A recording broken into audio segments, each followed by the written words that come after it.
عزیز دلم خوش اومدی. مرسی. امشب مراسم کیه؟ خودم. خودت؟ عروسی؟ میگه من چمه؟ عزیزم آخه استایلت کلا خیلی متفاوته با بقیه عروسا. من میخوام یه عروس باشم با استایل خودم. خب عزیزم الان یعنی من باید دقیقاً چیکار کنم؟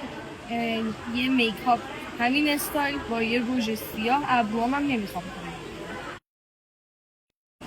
اینم استایل دوماده. امشب قراره همین استایل رو بزنه. خودم هم میخوام که روژ مشکی، سایه مشکی، یه ذرم گیریم هم بیشتر بشه.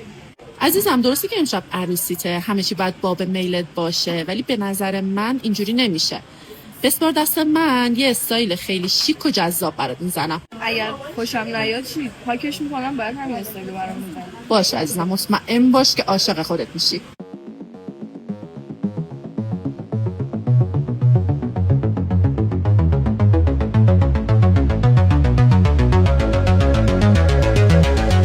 آماده خودتو ببینی؟ یه تغییر 360 درجه کردی. خودتو نگاه کن.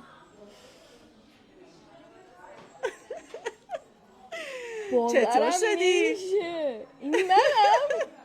دقیقا خودتی. حالا این استایلتو دوست داری یا قبلیه؟ اینو ساناز جون ابروامو چجوری کشیدی؟ من اصلا ابرو نداشتم. وقتی بهت صبح گفتم کار رو بسپار به من، مطمئنا خوشت میاد، به خاطر همین بود. اصلا باورم نمیشه همین که سایه صورتی اصلا فکر نمی‌کردم انقدر بهم بیاد. عزیز دلم خیلی ناز و ملوس شدی.